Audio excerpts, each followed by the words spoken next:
Boa tarde a todos. Good afternoon for everybody that's here today. We are here to another Bliss webinar. This afternoon, we had the pleasure of having Andrzej Nedoma that will be speaking to us, will tell us how to navigate business growth and his strategies for success. Before we can start the presentation, I will tell everybody some points about Bliss, and then we start, okay? So let's just share my screen with you here.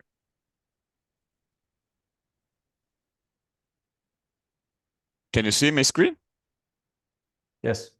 Okay, so Bliss is the Brazilian Language Industry Association. We are the first language association for the languages industry in Brazil. The first association that targets translation business in the country, okay? Our goal is to establish and maintain a strong association, promote the industry across the nation and the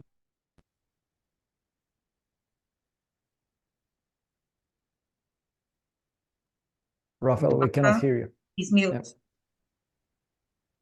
Rafa, ficou mudo. bring connections among language professionals, offering webinars, workshops, and conferences, establishing international collaborations, and engaging with academic institutions. Our members today, our associated companies are the ones you can see here in this slide. We have 15 members now, and we hope you can join us in the future, everybody that's not a member yet. So let's talk a bit about our speaker today. Navigating business growth strategies for success with Andrzej Nedoma. Andrzej started by joining a translation service company run by his father, gradually building into one of the leading language service providers in Central Europe. He successfully executed a multi-million exit strategy, allowing his father to retire comfortably. Simultaneously, Andrzej co-founded an IT company, XTRF Management Systems, serving translation and localization companies globally. As the CEO, he led the company from inception to exit, attracting venture capital investment, and completing a successful sale to a private equity firm in Los Angeles. Currently, Andrzej focuses on assisting entrepreneurs and executives while engaging in advisory and coaching activities, raising his 3 daughters and pursuing a passion for triathlons. So now you, ladies and gentlemen, now I let the floor for Andrew. Thank you, Andrew, for accepting our invitation, for joining us today, and it's a pleasure. Thank you very much, Rafael, for this introduction. Indeed, you might know about me from XTRF. XTRF as a project management and automation platform is used by probably close to 400 clients, lots of them translation companies. So I guess some of you might have heard about XTRF, and indeed I was behind it as the CEO and founder from the very beginning till we sold it 2.5 years ago. Before, I was more engaged in LIDO-LANG technical translation, so the translation company, something similar like your companies. I'm not sure if we had the chance to cooperate back then, but looking at the list of Bliss members, I have recognized few companies that I know. I was very happy when I was discussing with Paulo about this webinar, that Paulo chose this business development strategies and taking the business to the next level as the subject for this webinar. Because first, it's the very frequent question that I'm getting from the audience. Everybody is interested in this. And by the way, Tony Robbins, who is my guru in terms of business, personal development, business development, he always says progress is the key to happiness. So progress in whatever we are doing is the major element that we need to be happy with what we are doing. So naturally, being business people, we want to take our business to the next level. And this is pretty well correlated, aligned with what most of CEOs dream about, right? Grow your business, grow the revenue, build more profits, have stability in the business, have new clients coming in and join you in case someone goes down in the business, new clients make up for it. This is what were also my goals as the CEO when I was thinking and building my companies. Do you feel the same way? Do you have the same approach to your CEO life, your CEO dreams? You can write in chat. I'm having the chat in front of me. This is in fact something that, you know, help us be proud, allows us to be proud of our businesses. If we see it growing, if we see its stability, we can feel well about this. We can feel the satisfaction. We can sleep well. We can stay calm. That's what we all want. We just want to feel good about what we are doing. And I'm passionate about building and managing business. And after I sold my businesses, I feel so blessed with being able to help other entrepreneurs, other founders, CEOs, C-level executives achieve their goals faster or build their businesses. So I'm very happy to be here today and serve you today.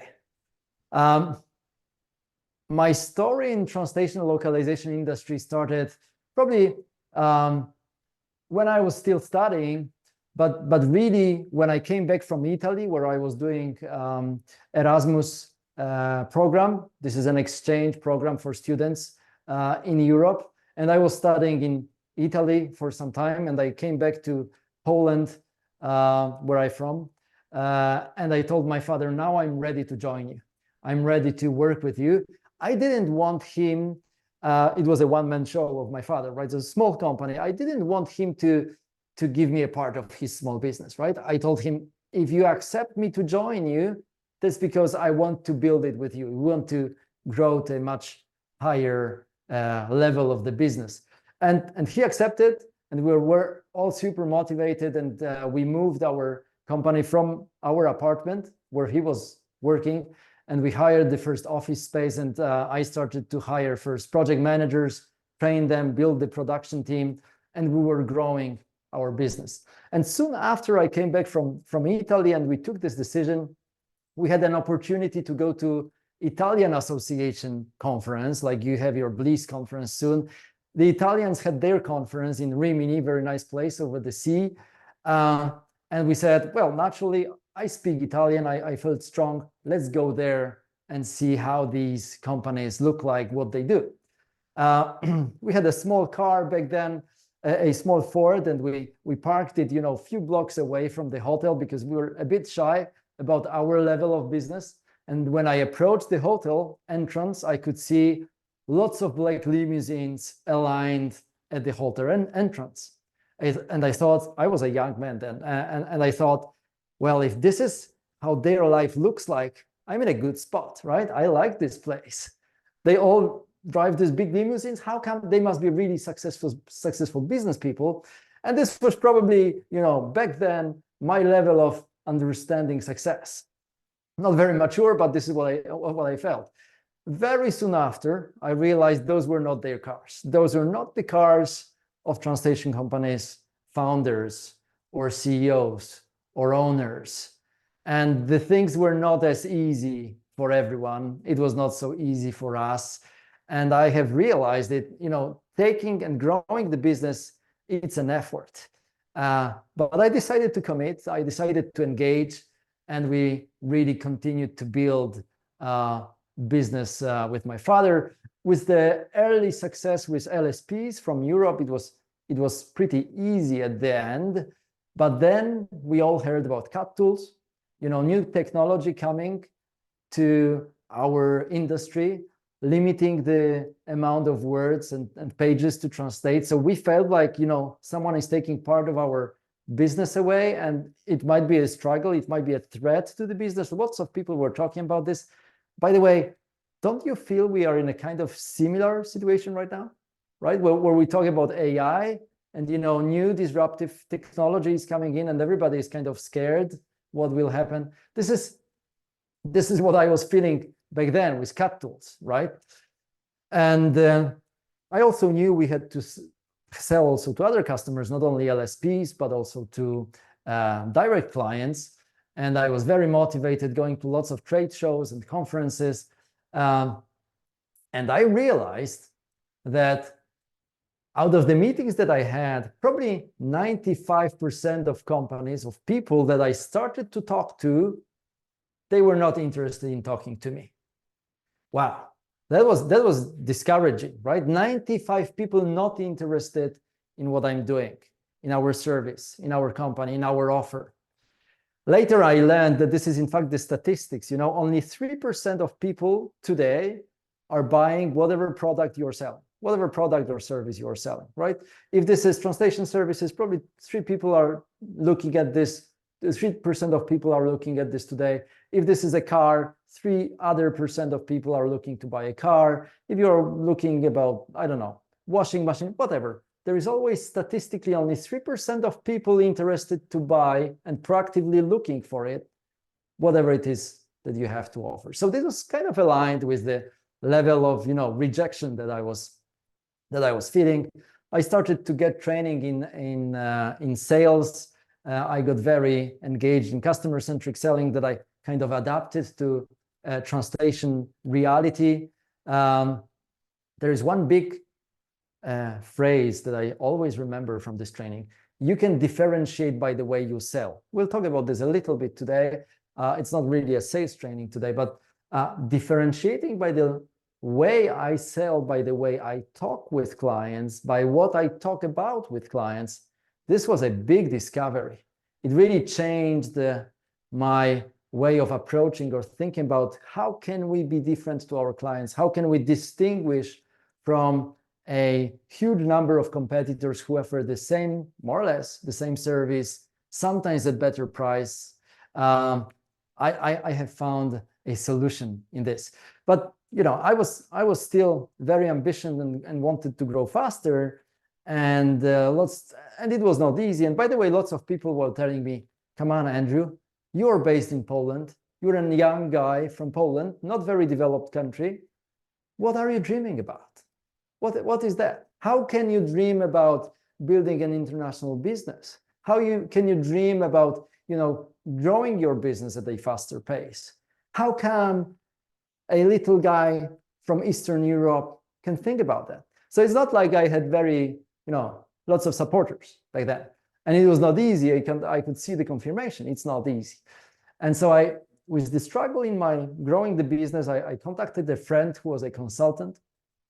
And he asked me, okay, Andrew, tell me, what's your strategy? What's your strategy for growth? I said, that's pretty easy. You know, we just want to sell as much as possible. You know, we want to grow as fast as possible. And he told me, that's not a strategy at all, right? That's a dream, even not defined.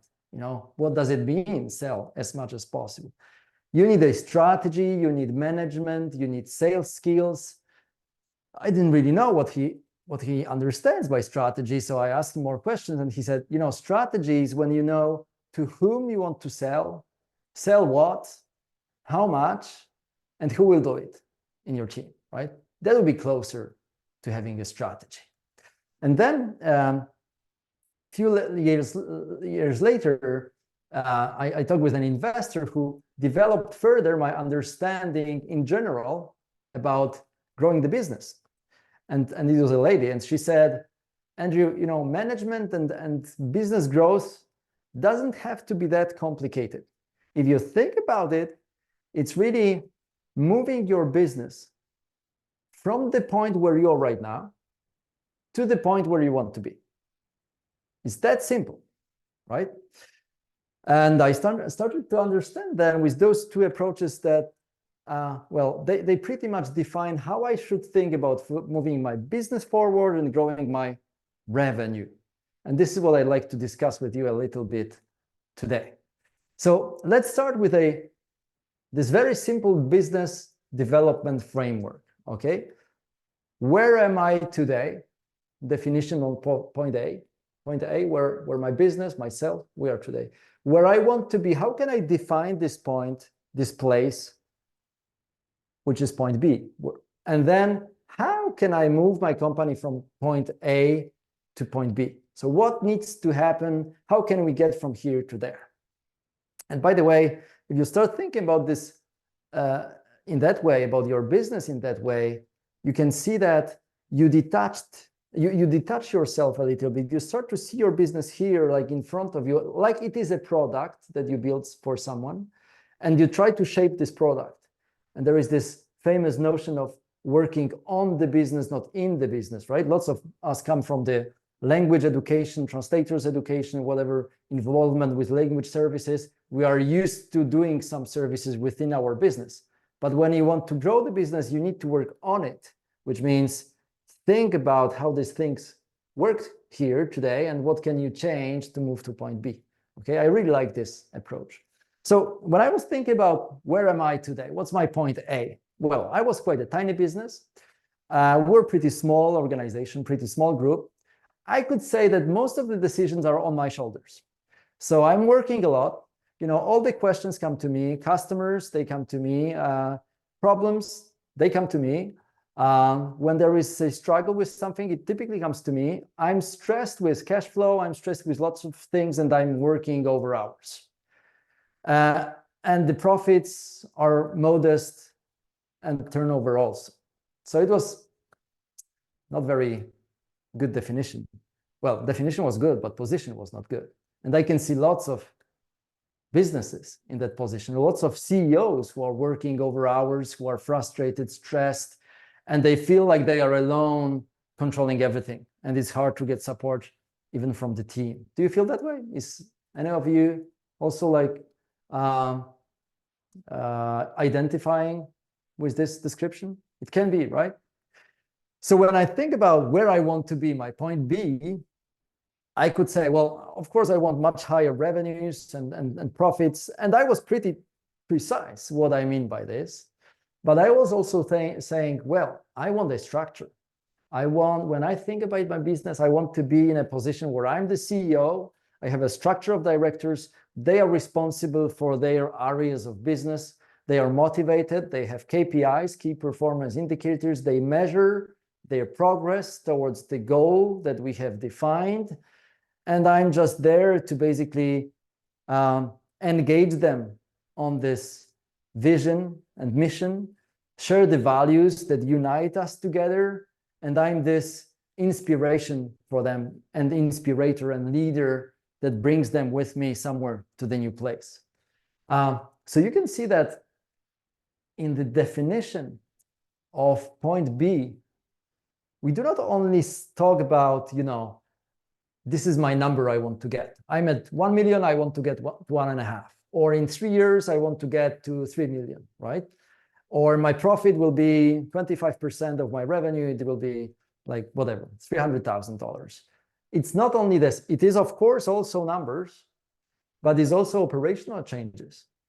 I might say, I want to move from the position where I do not have the structure of directors to the positions where I am supported by sales director or operations director, and I can think about this.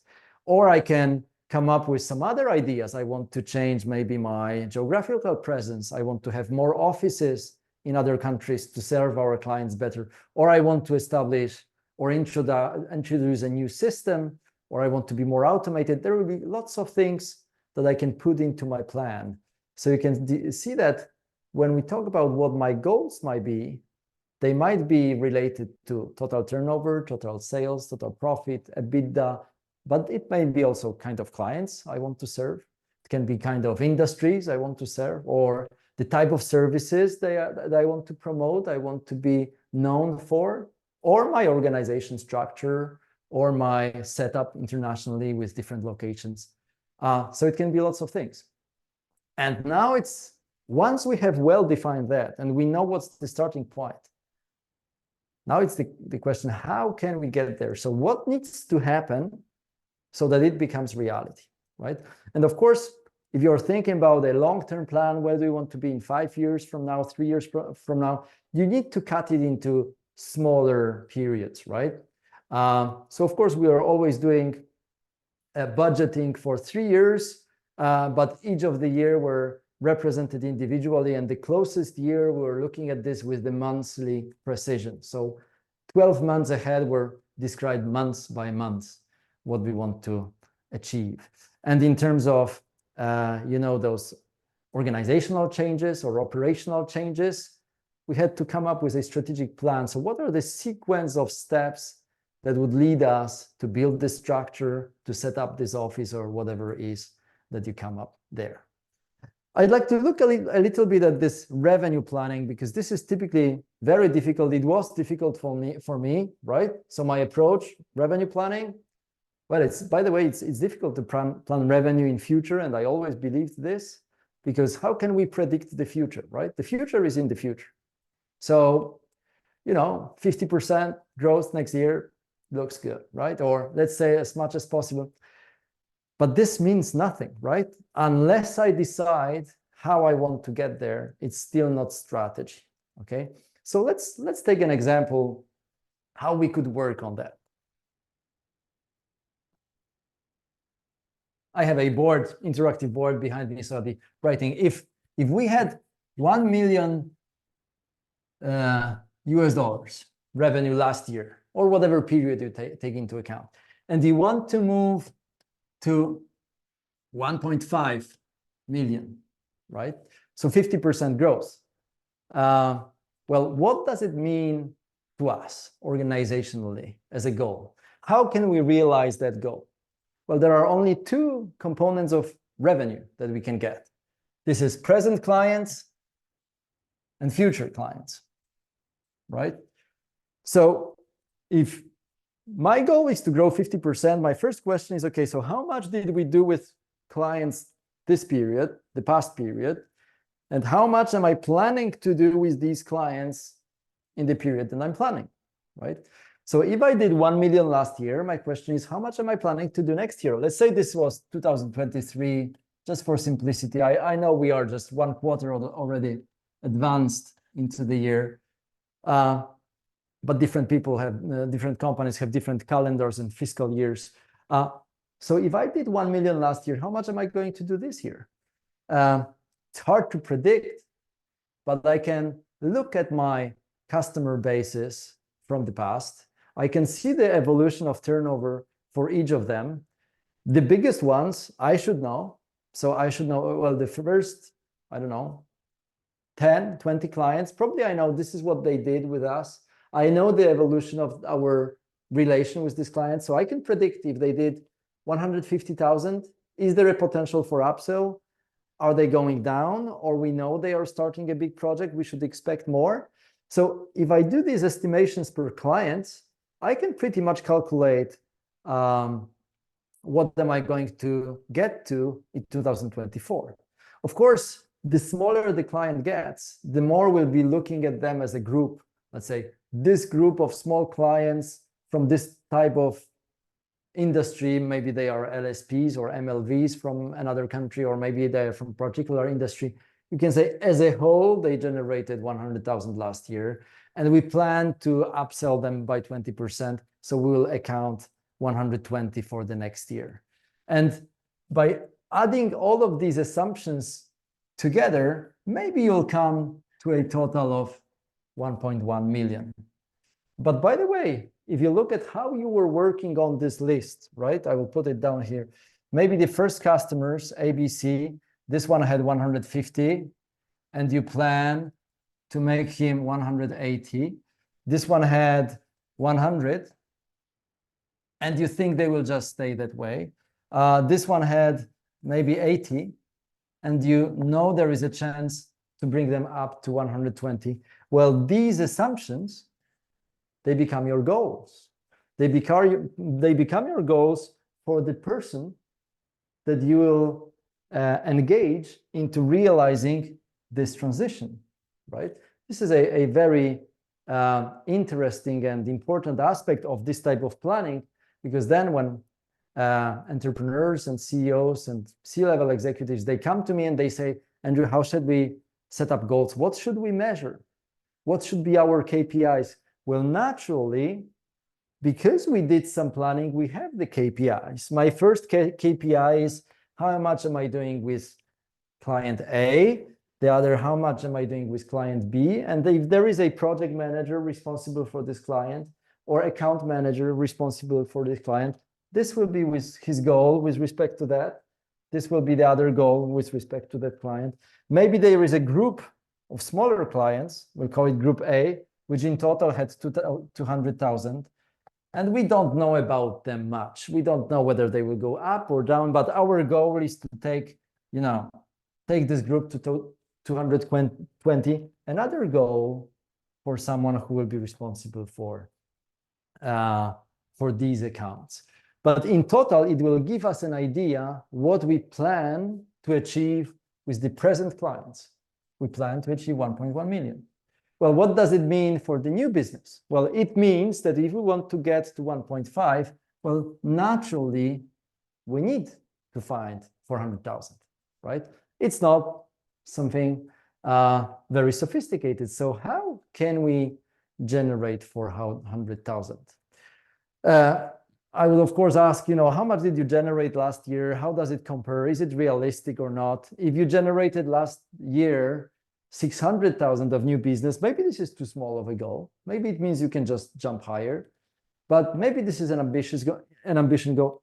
I don't know before we analyze this, but also when we look into new clients goal, new business goal, well, let's try to work it backwards to analyze what it means for our planning, what it means for our business growth.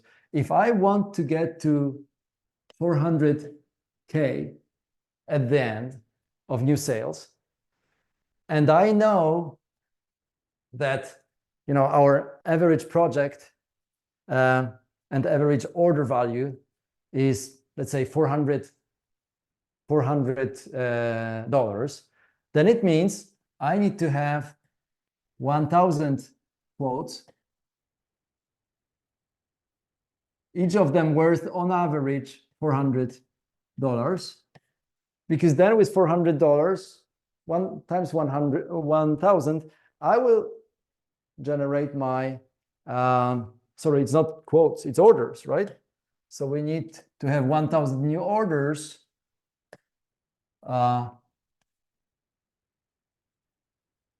Orders worth 400. So how can I get to 1,000 orders? Where if you have a statistics that say you convert 33% of quotes, so what you offer, to projects, then it means if you convert 33%, in order to get to 1,000, you need to have 3,000 quotes. Because if you convert 1/3 of this, it will land with 1,000 projects that will lead to 400,000 new revenue, right? But what has to happen in order to generate 3,000 quotes worth on average 400? Well, how many quotes or how often do your customers request? Because I want to understand how many clients I need to talk to in order to generate these quotes. If I generate 1 quote a month for a client, which is 12 quotes a year, and I will be working on this, by the way, throughout the year. So the client that I meet today, let's imagine this is January, this client will order a quote every month. So I'll have 12 quotes this year from this client.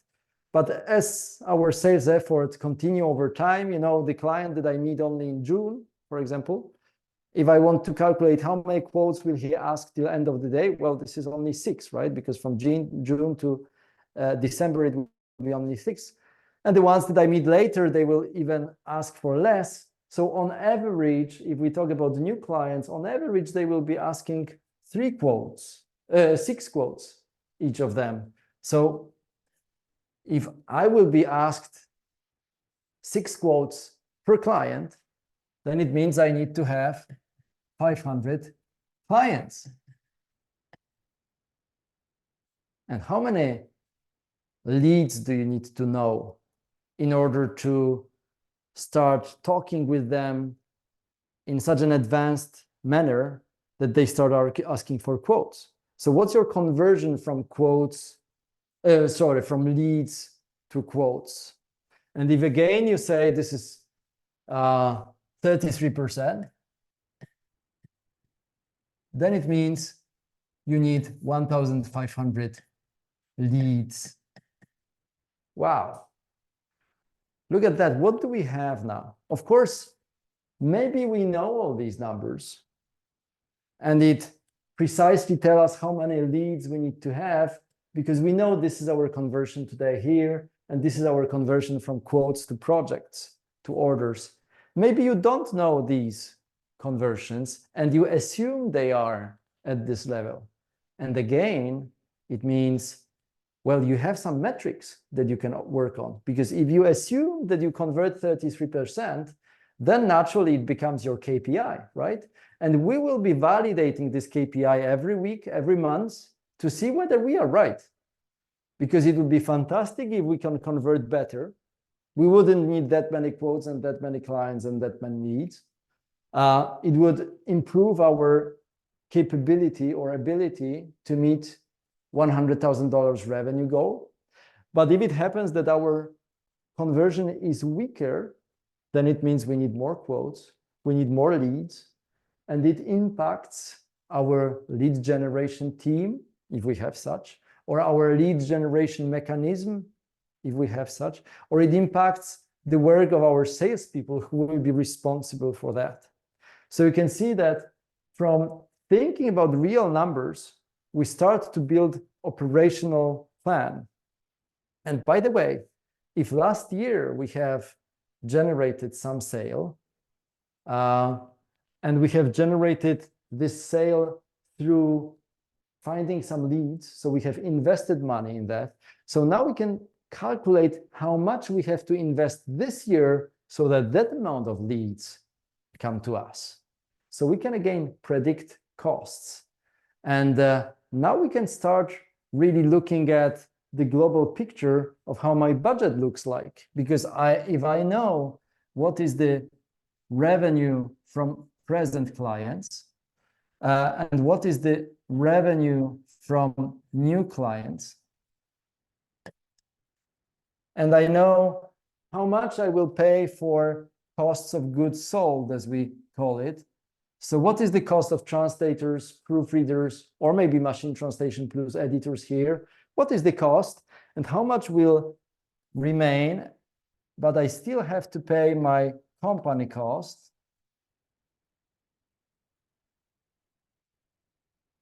And here down is my profit prediction. And having that, when I'm at the planning phase, I can think, do I like it?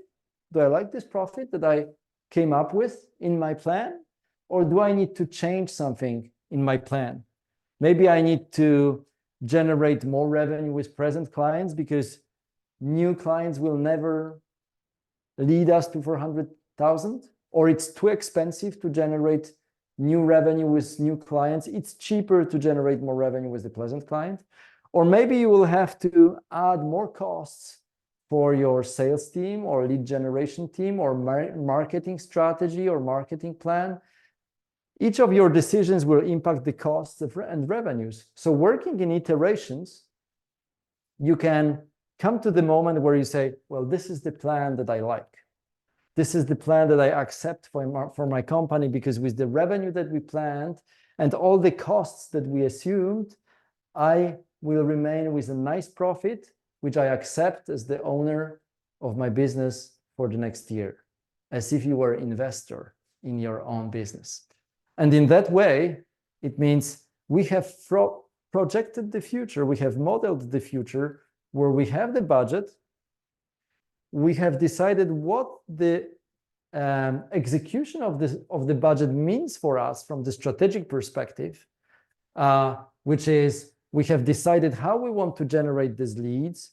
Maybe we have decided that we want to engage more salespeople, or we want to invest more in marketing. We have certain assumptions to this. So we have some goals in terms of our operations, in terms of our internal projects that we have to realize in our company. We have some KPIs, some metrics that we will be measuring to see whether all of that is happening really as we planned.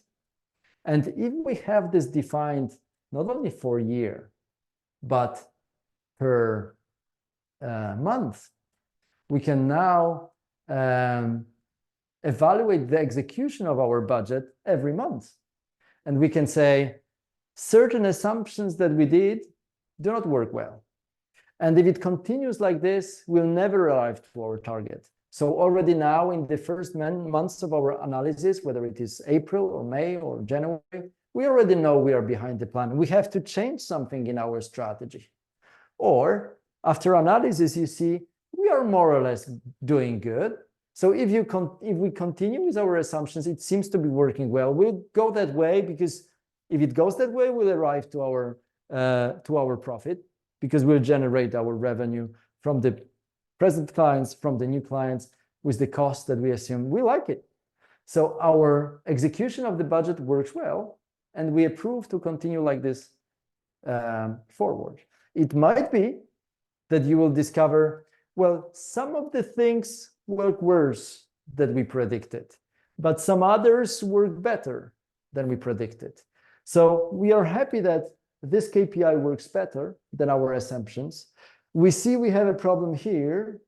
Already with that situation, we feel like we can reach the target, we can reach the goal, but we see an opportunity here. It works well, less good than we predicted. So maybe we can build an internal improvement project about that to improve this metric, to improve this situation here, which means it will bring us even ahead of the plan. So you can see that by predicting the future, even with certain assumptions, I have a tool that allows me to control, am I good? Am I going in the right direction? If it's not the right direction, you'll know about this very soon. This is not the way to get to the target, to get to the profit that you plan. Or you will see, yes, all is going okay, and you can continue that way. And of course, if you do this budgeting exercise and planning exercise for the first time, I guess there will be quite a differences from what you plan to where you will get. So during the year, you'll have to readapt your budget probably several times, because you just don't know everything about your conversion rates. And maybe sometimes you were too optimistic about certain assumptions. And maybe sometime you didn't realize you can do much more. But with your habit of building set budgets for every coming period, you'll become more and more successful and more accurate about how you plan your future and how well you can predict your future. But this tool will stay with you for long and will be a fantastic guide for whatever you do with your business.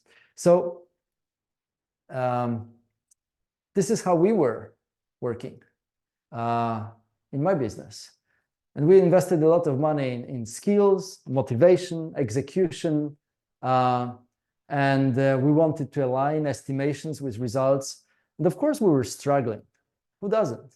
But we kept working and improving the way we're operating. And you know, when I was struggling, I really had a great supporter. It was my father. Maybe you know him from some conferences. He was a great supporter of mine. And you know, lots of people sometimes will saying it's not realistic what you are thinking about, or where are you going?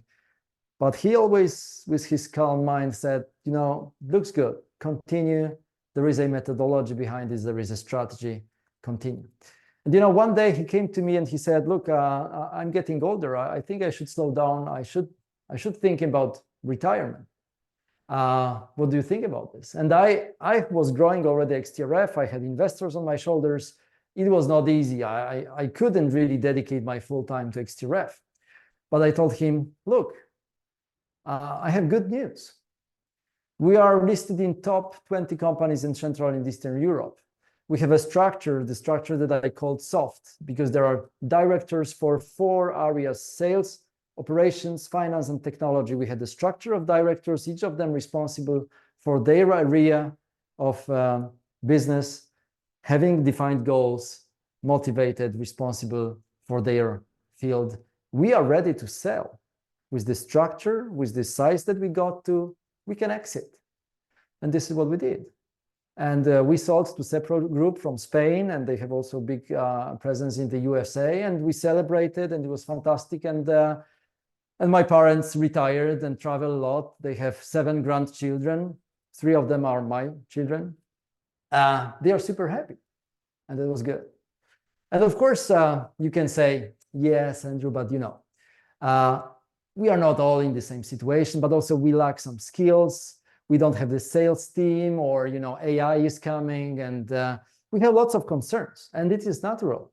You all might have concerns, and I'm pretty sure you feel them. But at the same time, we still have, as CEOs and founders, the same goal. You know, we want to move our businesses from point A as precisely as we can to point B, where we will be happy, where we'll see that we have a growing and healthy and profitable business, right? And let me challenge you here, right? If you think about you being at the steering wheel of your business as the CEO, think about your day of work or your week of work. Are you really executing a strategy that you have defined? Or sometimes you are busy with whatever comes your way and becomes urgent that day or that week. How is it really? I often felt into this, you know, work on what became urgent this day or this week. So I was busy, but I was not working on the strategic things. When you think about strategic, sometimes difficult decisions, right? Does it happen that we sometimes move them off, right, to next week, to next period? We put them off for later. Because at the end, you know, we are not responsible in front of anyone, right? So we can push things off, those uncomfortable things, for later. Does it happen to you sometimes? It was surely happening to me. When you say you have no sales team, but you have project managers, they do account management, they are responsible for that part. But are they really? You know, when I remember being project manager, it was so busy. I really had barely the time to manage all the projects that were coming, and surely didn't have time to very proactively, strategically talk to clients to discover new opportunities, discover in which business context we might help them more. Do your people have? And if you have a sales team, as a CEO, do you have these pipeline reviews with them, like every week, very regularly, right? To keep their motivation high, to really see the effort that they are putting, and to maximize the results.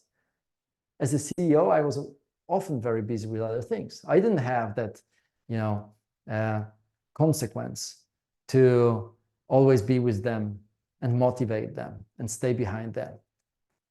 And so I could see that lots of times sales plans were more based on hope rather than strategic approach to projection, strategy, and realization. Do you feel that way too? You know, it was all my story, and it's all my elements of my everyday life. And I can see lots of CEOs and business owners who feel that way too. So why wouldn't we all use the other opportunity that we have, is to decide we want to do it better this time. We want to do it much more strategically this time.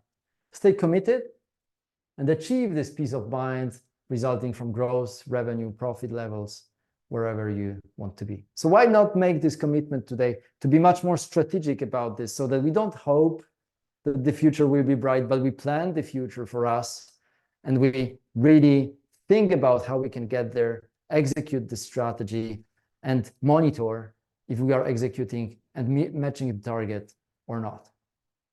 So are you with me on this? I hope you are.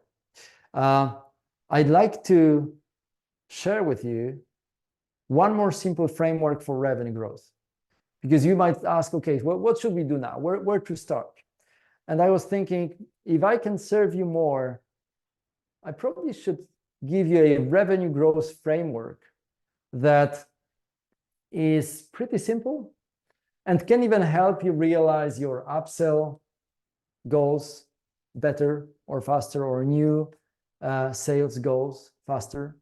So let's look a little bit into this, especially that this framework can even be started if you don't have the sales team today, because we all have clients. We might not have a very dedicated sales team or defined salespeople or trained salespeople, but we all have clients, and this is our starting point for this framework.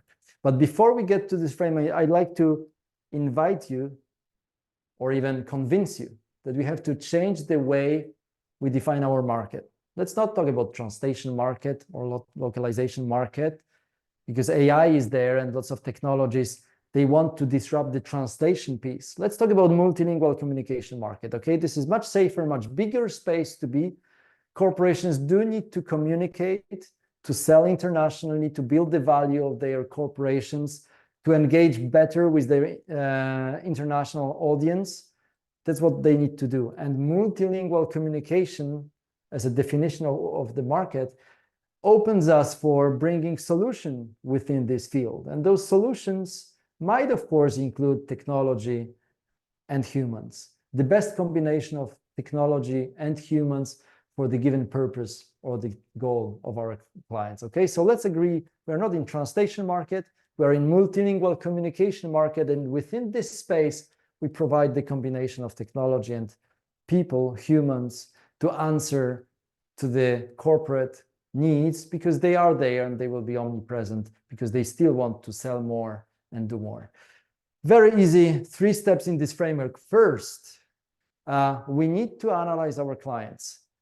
We need to start with analysis of our clients, not in terms of, from which industry they are, which levels of revenues, or who buys from us. But I really want you to go to these clients and ask business-oriented questions. In which business situation do you need our services? What is the context in which you come to us? Why do you choose us? What is important in our service for you? What are your business goals? Who is responsible for them? Why is this important?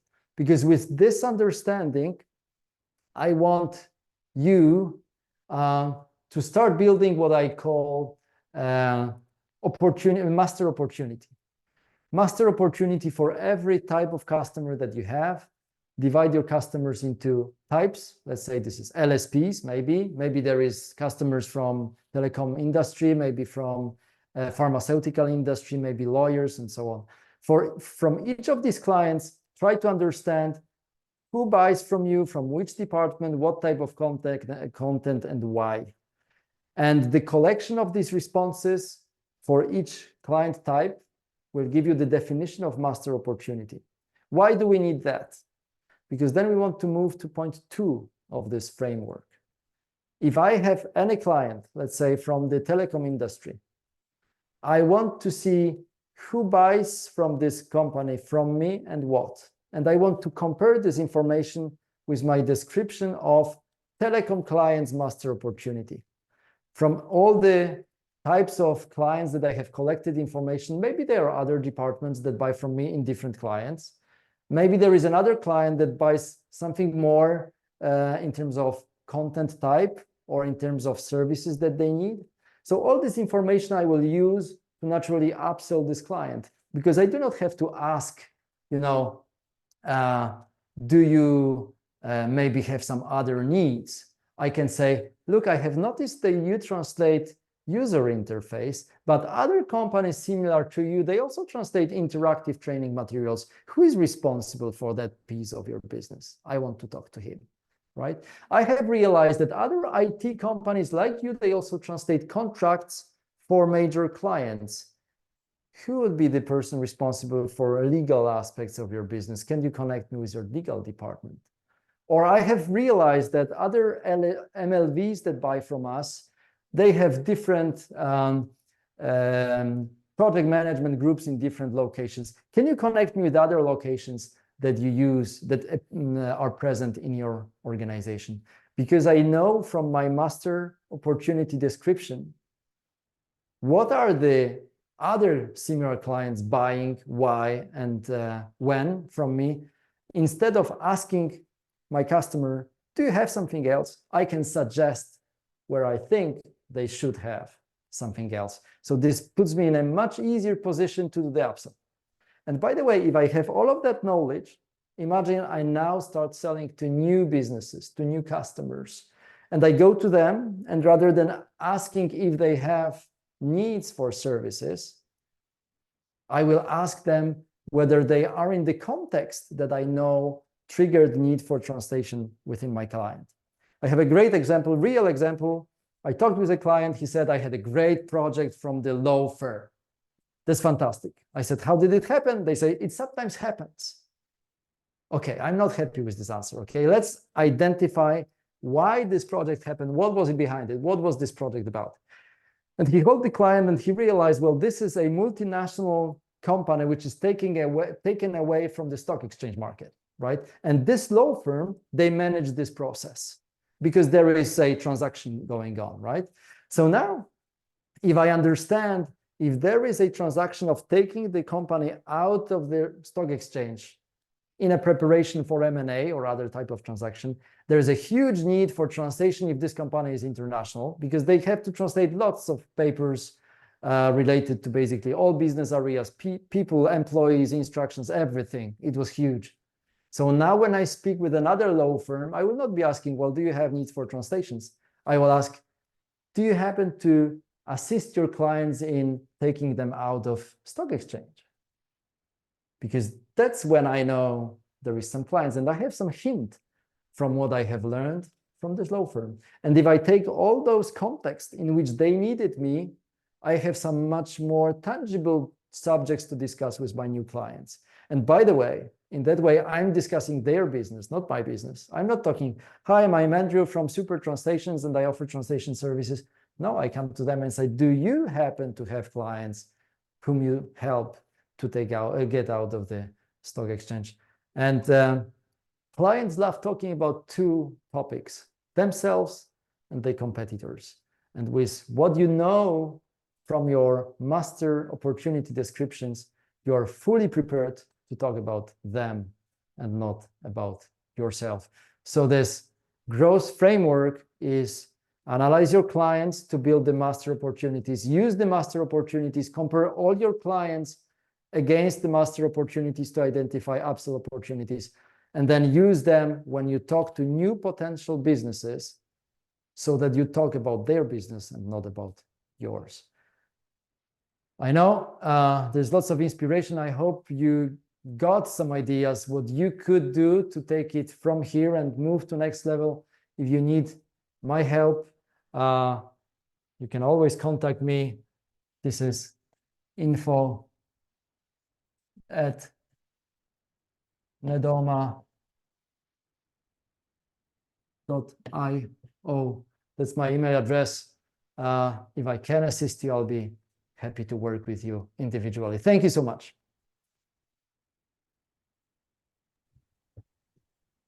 Thank you, Andrzej. A lot of insightful information. I see that some attendees wrote questions in the chat box and on the QA box. So let's go to them. We have two questions by from Paulo. Is Okay. Paulo is here? Is Paulo here? Let's see. Can you ask if Paulo he Guimarães? Yep. Yeah. Can you ask if he wants to make the question online, Tati? Yeah, I can just I have a dog situation in my place at this exact moment. Just let me share the change the room. No problem. No problem.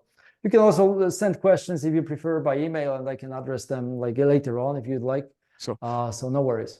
While he's setting up her equipment, I have a question for you, Andrew, and it's most of the a lot of companies in our industry start like small companies, one-person companies, and yeah. So that's my case right now, and the case of a lot of people, and a lot of companies started this way. And can you say that what think we like among all the whole roles a company, a structured company has, what you would say is the really the first one person company needs to have set up and like ready to work? So what role you should dedicate your time for, you mean? Yeah. Well, you need revenues.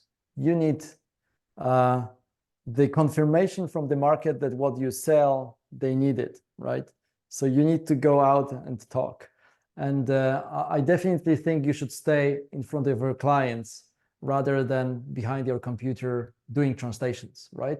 This is something that you should buy, but you should be there in front of your clients, talking to them to understand what they really need.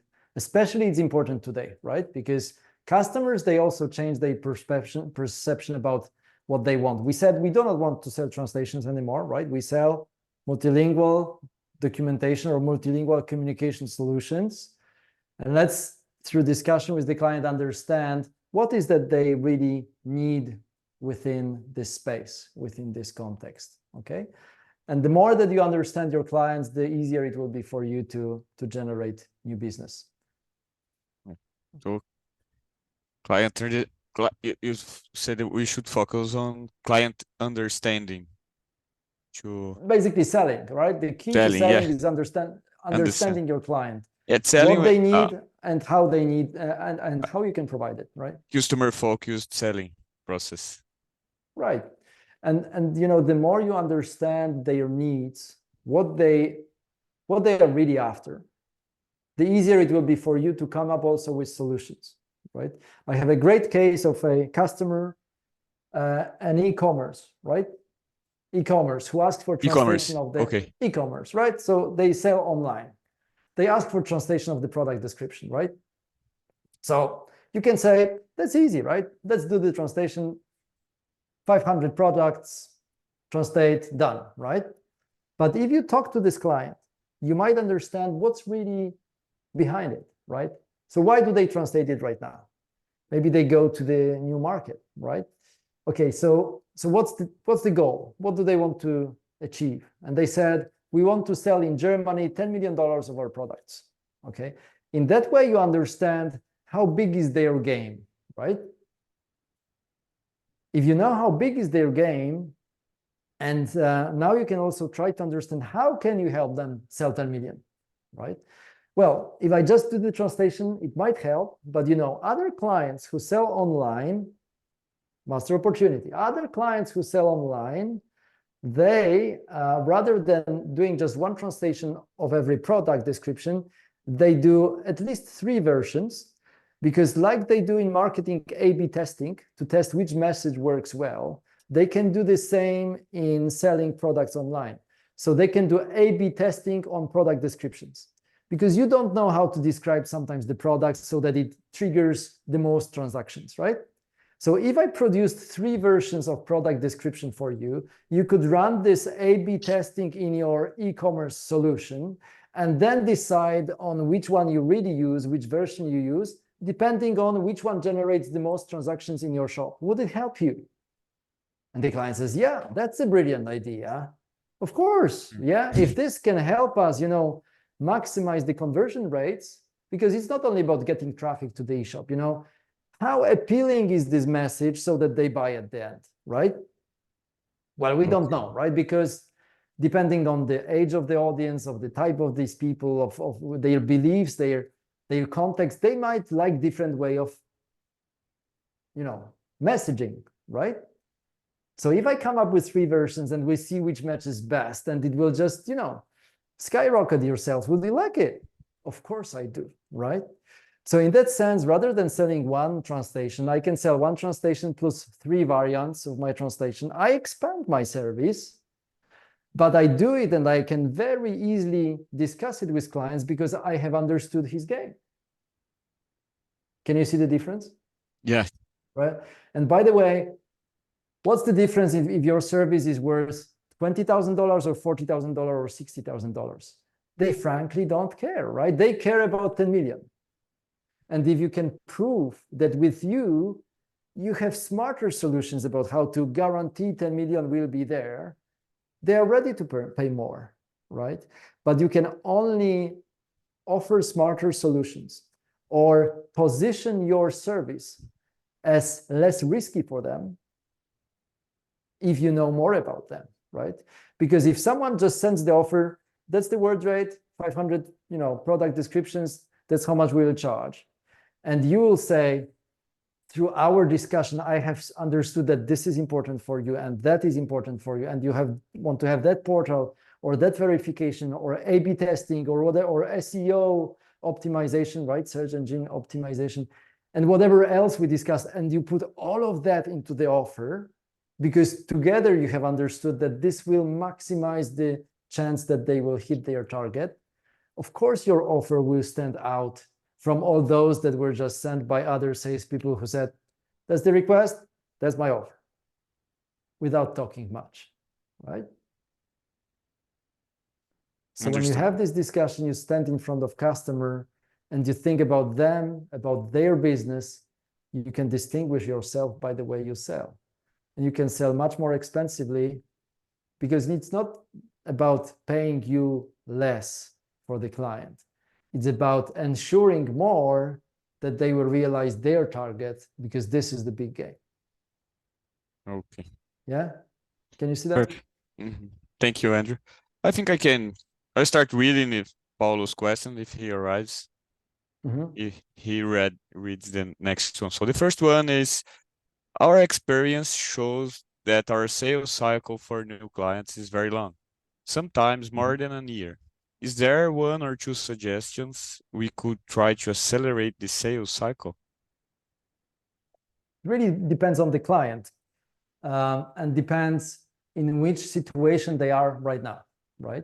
Because clients don't buy just for the sake of buying. They buy in a certain context, right? So their company, their corporation must find itself in a context which requires your service, right?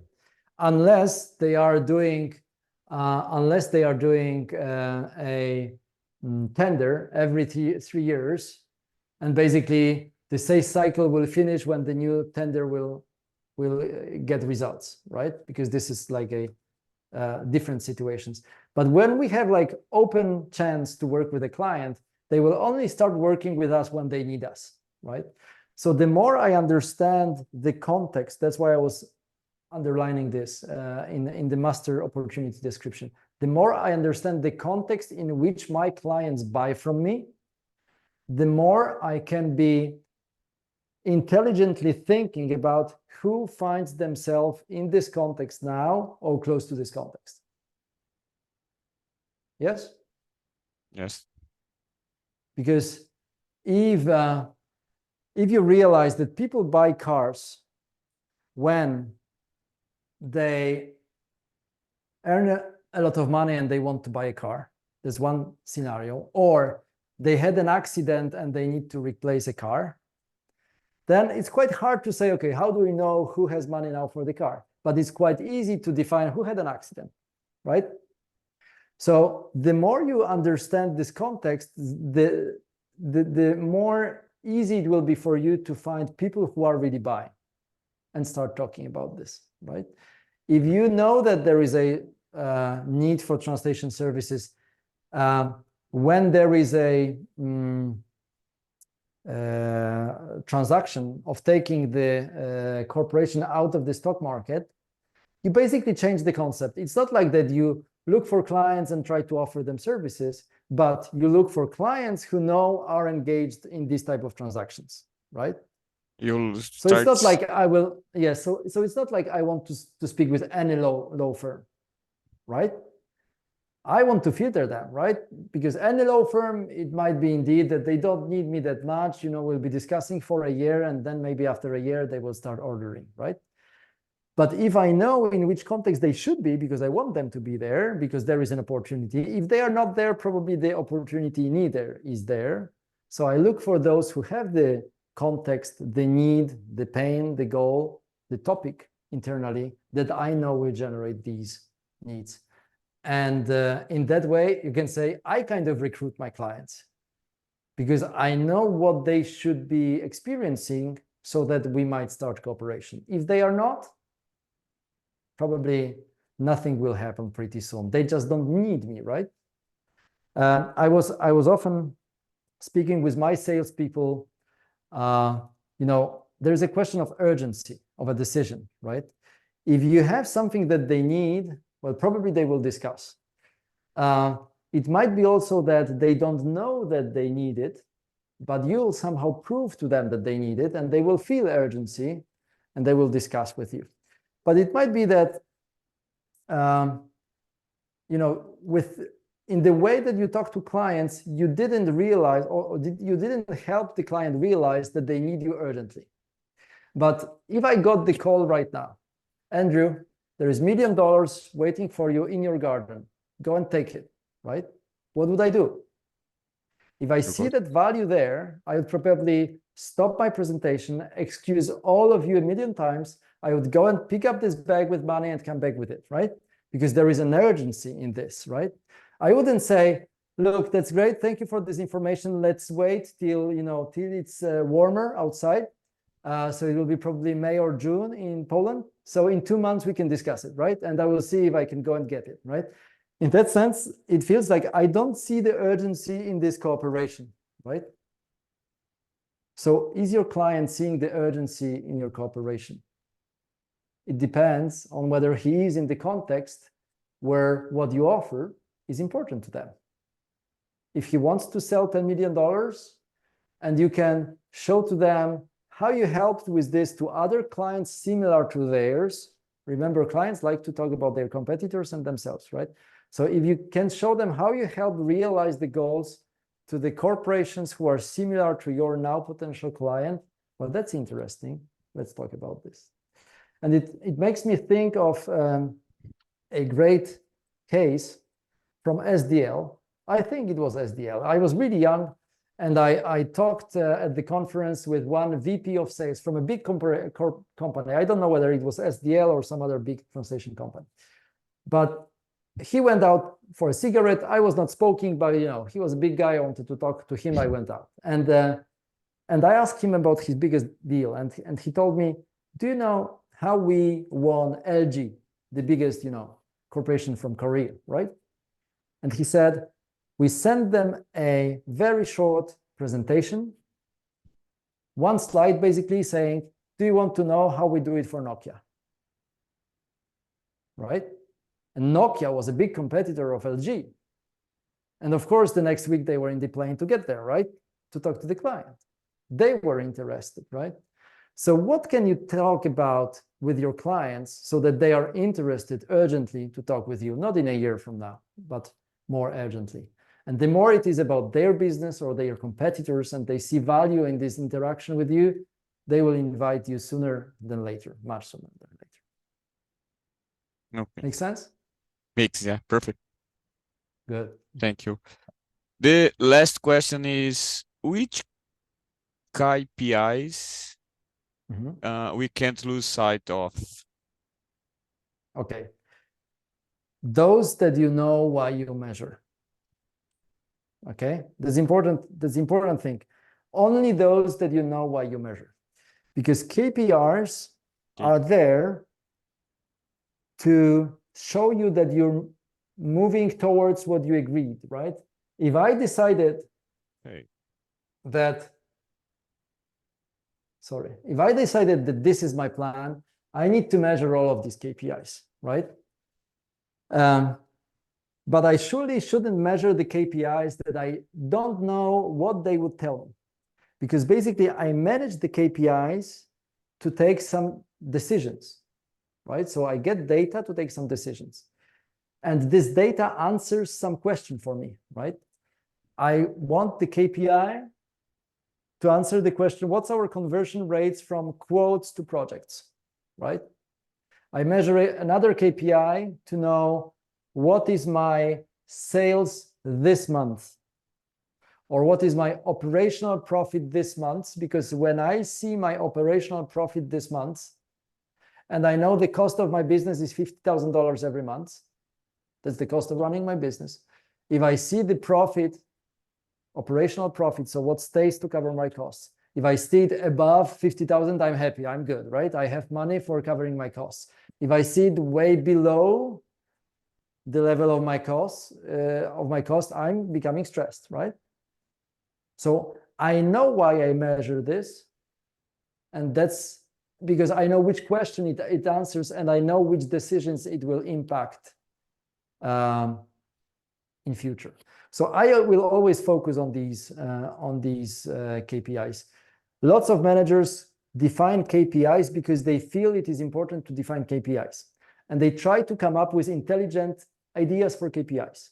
We don't want that, right? If you don't know why you measure this, then don't measure it, right?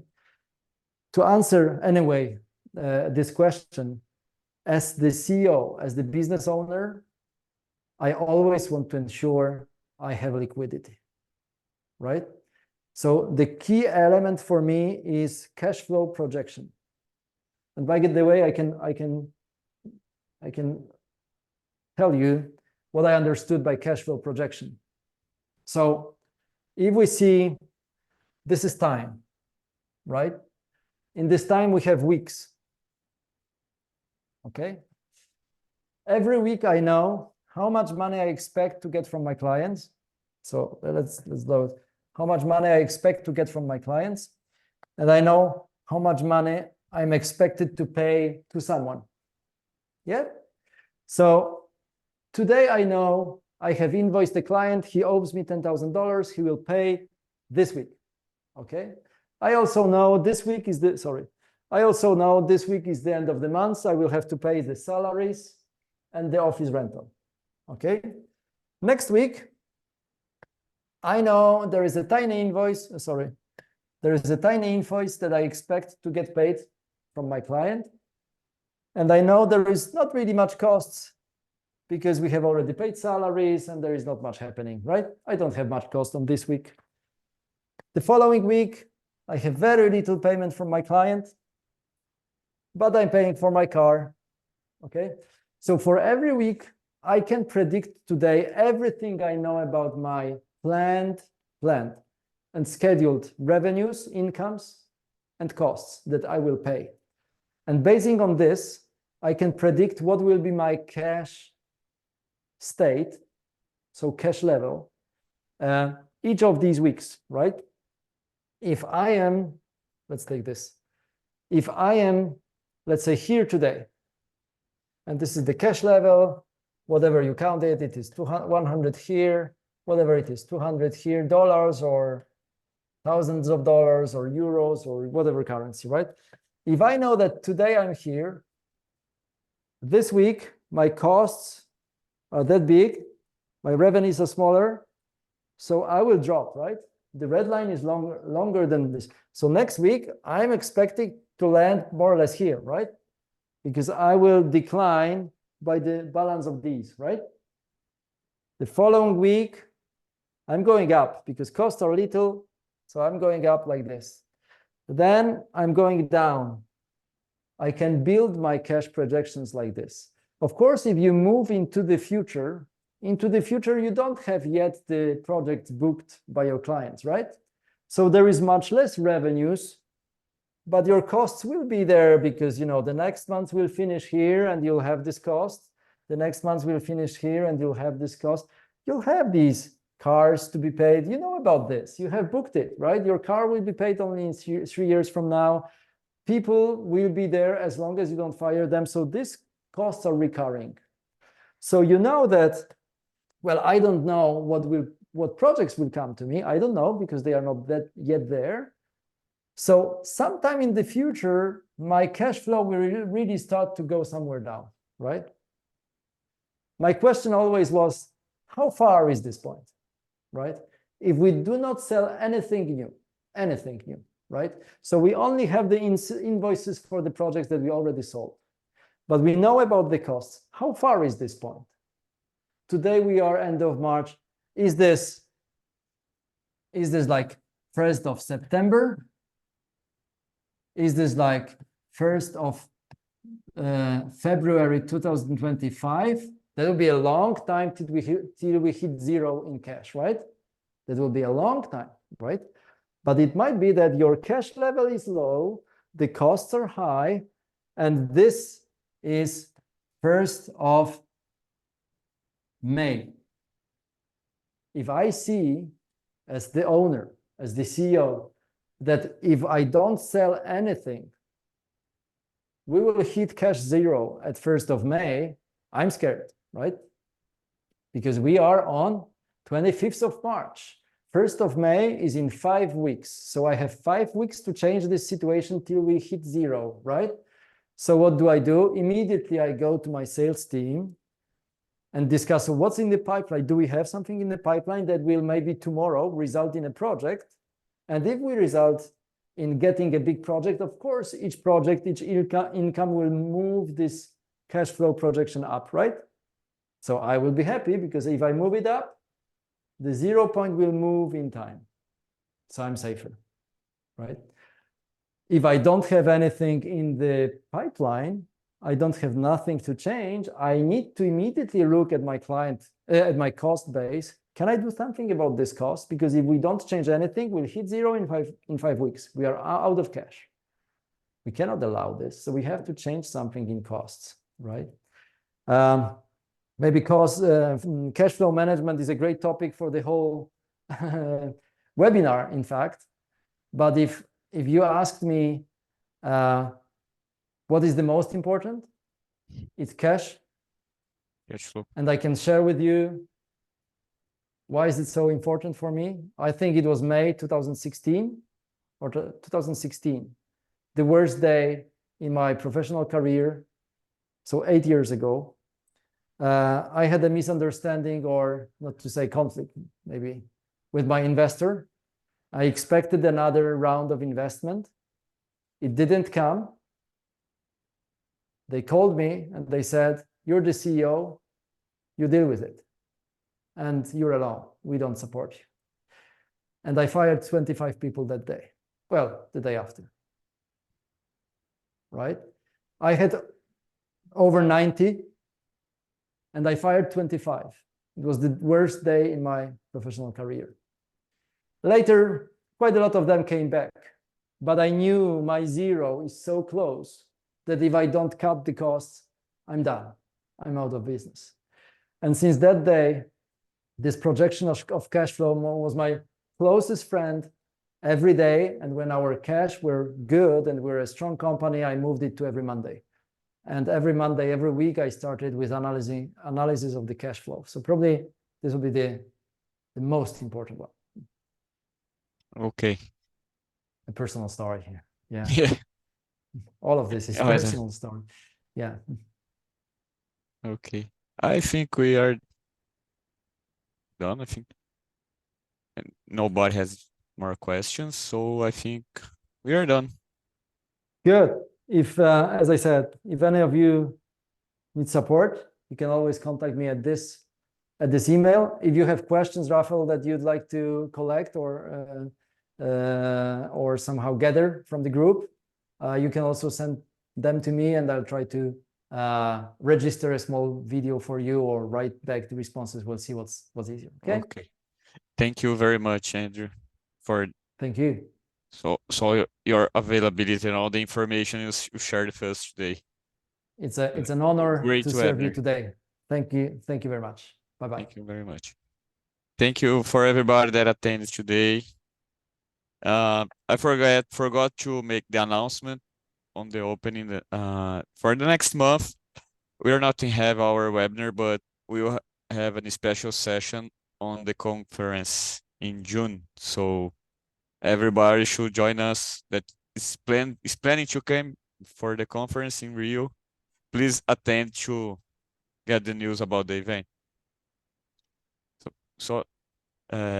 Mês que vem a gente não vai ter o webinar mensal da Blizz, mas vamos ter o nosso encontro para tratar sobre o congresso desse ano, o segundo congresso, que vai ser em junho no Rio de Janeiro. Ainda não temos a data, mas possivelmente vai ser no fim do mês, né, Tati?